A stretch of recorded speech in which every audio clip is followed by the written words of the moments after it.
Hello, dengan Bang Review di sini. Jadi Jabra baru aja ngeluarin ini ya, dua Elite 7 series. Terdiri dari si Elite 7 Pro sama Elite 7 Active. Keduanya nyaris identik. Ini ya, bagai pinang dibelah cutter.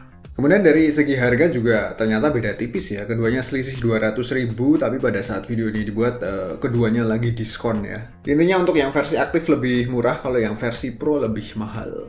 Lalu apakah yang lebih mahal berarti lebih baik? Mending beli yang mana nih? Pasti bingung ya, aku juga bingung tadinya ya. Terus aku bikin komparasi video ini makanya.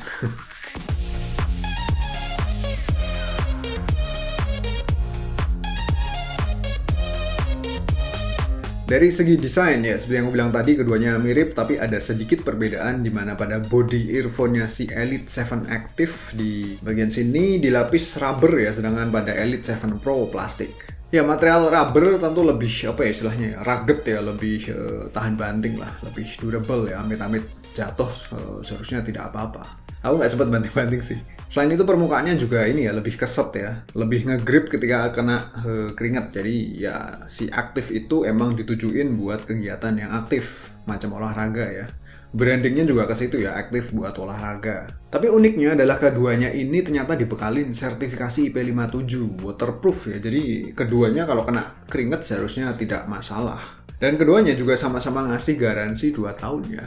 2 tahun ya, itu termasuk lama ya untuk TWS 2 tahun. Biasanya TWS cuma sebulan, ke sebulan lagi setahun ya. Dan experience yang gue dapetin ketika nangkring di kuping, keduanya sama-sama nyaman, sama-sama ear-tight, sama-sama punya noise isolation yang baik. Cuman pada si Elite 7 Active ini ya, berkat permukaannya yang rubber maka gripnya sedikit lebih kencang. Tapi yang versi Pro sendiri juga gripnya udah termasuk kencang sih. Yang penting masangnya bener ya, tidak low grow. Jadi berantakan ya rambutku. Sebentar ya, aku sisiran dulu. Nah, sekarang ketersediaan warna ya. Jadi si Jabra Elite 7 Pro punya warna yang kalem, kalau yang aktif punya warna yang sedikit meriah ya. Pilih mana ya sesuai selera. Tapi aku lebih suka ini visibilitasnya si earphone-nya si Jabra Elite 7 Pro karena tulisan Jabranya lebih kelihatan ya. Kalau yang aktif kan tulisan Jabranya kurang visible. Buat pamer tentu yang versi Pro lebih mantap ya, lebih kelihatan brandnya kan. Wow, pakai Jabra ya mas gitu kan. Dan dalam kemasannya masing-masing tersedia ini 2 ukuran ear tips yang bisa dipilih sesuai lubang kupingmu. Aku sendiri udah cocok pakai ear tips yang default, yang bawaan yang udah terpasang ya. Habis itu ini charging case-nya. Charging case-nya ini lagi-lagi keduanya nyaris identik ya. Perbedaan paling pada tulisan Jabranya. Lagi-lagi pada versi Pro tulisan Jabranya lebih visible ya. Dan komplain gue adalah pada charging case-nya ini gampang dekil ya permukaannya ya.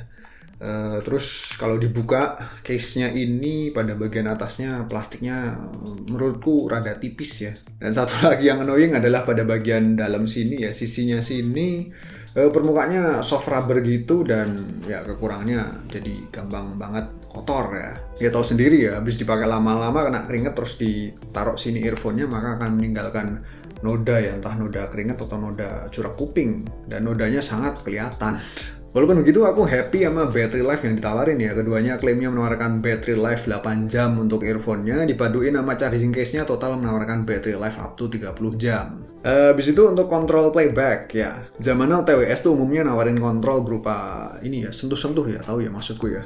Ada yang di touch gini, tapi ya model sentuh-sentuh gitu menurutku hit and miss ya, kadang akurat kadang enggak ya. Kadang kita cuman pengen benerin posisi earphone-nya ya malah kesentuh, malah ke-next lagunya kan nyebai ya. Tapi kalau di Jabra ini doi masih konvensional ya, pakai tombol ya. Di sini tulisan Jabranya itu bisa dipencet. Dan masing-masing tombol pada kanan kirinya punya fungsinya masing-masing. Bisa dilihat pada gambarnya ini ya. Terus tombolnya juga bisa di custom kok, fungsinya mau dibikin apaan via aplikasinya. Ya aplikasi apa jadinya Jabra Sound Plus ini ya, ntar aku jelasin. Habis itu ini ya, noise cancellation. Untuk TWS harga segini keduanya juga pastinya mengusung fitur tersebut ya. Kemampuan peredaman background noise-nya cukup baik, dan aku rasa keduanya kagak ada perbedaan kualitas noise cancellation-nya. Cuman kadang ini ya ada suara kayak ngeces rada kenceng gitu ya pada salah satu earphone-nya.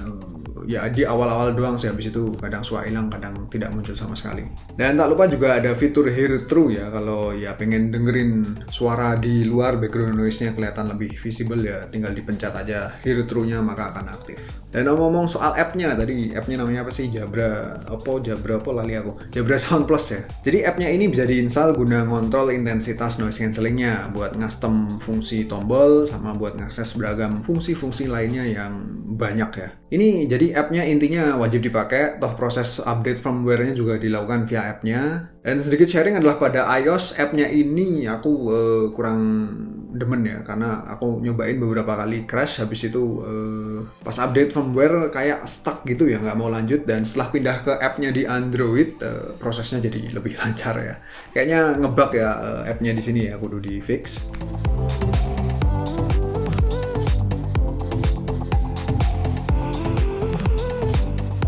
Dan sekarang beralih ke sektor kualitas audio.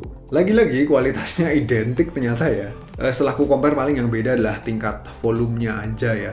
Di versi Pro volumenya sedikit satu tingkat lebih rendah daripada di versi aktif ya. Versi aktif lebih kencengan dikit volumenya. Intinya keduanya punya karakter dan kualitas audio yang nyenengin. Jadi sekedar info untuk memaksimalkan experience dalam mendengarkan musik, aku saranin kulik-kulik equalizer-nya atau music preset-nya pada app-nya tadi. Mau bikin preset yang custom juga monggo ya, silahkan. Favoritku ya pada ini ya, pada preset yang namanya bass boost kalau nggak energizer. Biar bass-nya lebih deep dan boomy. Tapi dalam kondisi netral, karakter audionya udah bikin aku demen ya. Bass-nya cukup punchy dengan detail yang lumayan. Terus untuk vokal terdengar cukup merdu dan untuk kadar treble-nya juga pas ya. Overall detail pada segala frekuensinya tergolong baik. Dan ya lagi-lagi silahkan manfaatin equalizer-nya untuk mengcustom karakter audio sesuai preferensimu. Intinya keduanya menawarkan kualitas audio yang enjoyable ya. Masuk dalam standar eargasmku dan aku rasa keduanya menjadi salah satu TWS favoritku di tahun ini. Dan sekedar info pada app-nya juga ini ya, terdapat beragam audio soundscape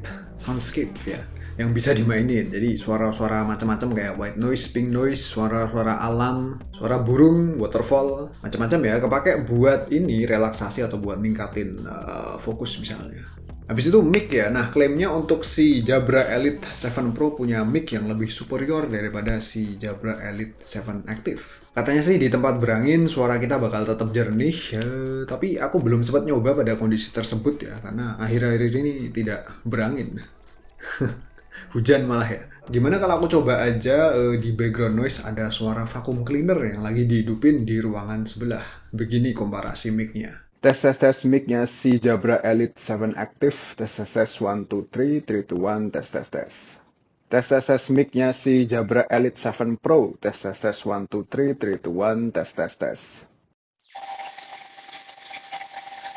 Tes mic-nya si Jabra Elite 7 Active. Tes 1 2 3 3 2 1 tes. Tes mic-nya si Jabra Elite 7 Pro. Tes 1 2 3 3 2 1 tes. Nggak ada perbedaan yang signifikan kan? Apa ada yang salah? Dan gimana dengan audio latency?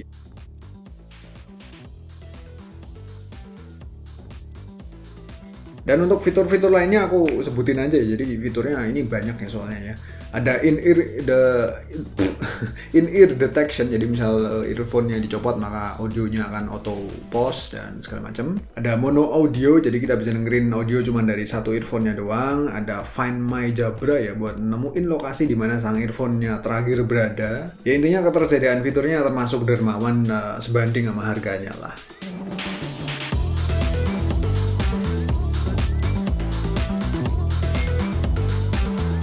So, jadi keduanya udah aku compare ya, dan masing-masing punya daya tariknya tersendiri, dan aku rasa tidak terlalu bingung untuk milih yang mana ya. Karena untungnya untuk fitur sama kualitas audionya hampir sama, identik malah.